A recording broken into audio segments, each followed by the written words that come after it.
बच्चू कडू यांनी राणा दाम्पत्यावर पुन्हा एकदा जोरदार हल्लाबोल केला। नवरा बायको, आमदार खासदार, बाकीच्यांनी फक्त मत मागायचे का असा सवाल आता बच्चू कडू यांनी उपस्थित केलाय। निकाल आल्यावर कळेल पैसा चाललाच नाही असा टोला देखील बच्चू कडू यांनी लगावलेला आहे।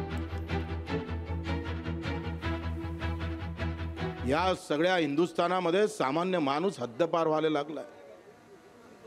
एका घरात नवरा बायको, आमदार खासदार,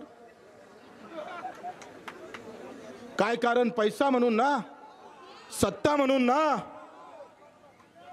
एका घरात। मग आम्ही फक्त मत मारायचं का?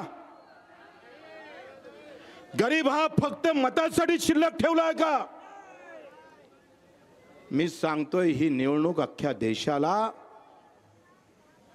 कार्यकर्ता आणि गरिबांच्या साठी सन्मान निर्माण करणारी राहणार आहे। लोकशाही मराठी, ऐका, पहा, जागरूक रहा।